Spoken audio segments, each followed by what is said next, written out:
Hello mga katabs! Welcome back! And for today's video, magluluto tayo ng nilagang baboy. And nagpainit na ako ng tubig. And then nilagay ko na sa ating kaserola. Nilagay ko na ang ating sibuyas at sili. At ang ating sweet corn. Then naglagay ako ng salt and black pepper. Pati na rin ng pamintang buo. And then nilagay ko na yung ating pork. Yung ating pork ay napakuloan na. So, kahit onting kulo na lang ay lalambot na yan. Na naglagay na ako ng patis. 3 tablespoon yon. And then, minix ko ng mabuti. And then, yan. Pinakuloan ko lang siya, guys.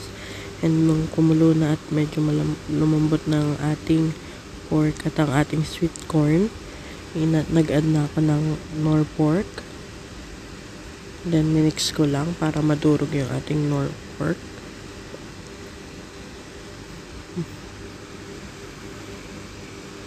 Yan, diba? Kulong-kulo na siya, guys. Then in-add ko na din yung ating kamote or sweet potato. Hindi na ako nag-add ng patatas kasi sobrang dami ng ingredients niya. Yung sweet potato na lang.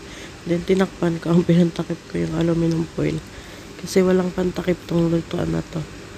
Then, nag-add na rin ako ng ating saging. Saging na saba. And then, minix ko lang. Then, in-add ko na rin yung ating repolyo. Nilubog-lubog ko lang siya, guys, para maluto siya. Then, pinakuloan. Ganyan. After kumulo ng ilang minuto, minix ko ulit. Lubog-lubog lang ulit para maluto siya. Yan. Ay nako guys, ang sarap nito. Lalo pag umuulan, ang sarap pumigop ng sabaw na mainit. Wala lang, trip ko lang kumain ng may sabaw. Then yan, tinikman ko na nung okay na.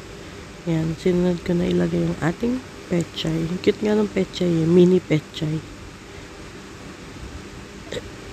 Cute. Liliit lang.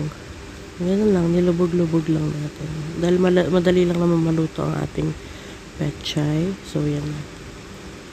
Tadaan! Luto na ang ating nilagang baboy. Super overload ang kanyang mga recados, diba? Para masarap.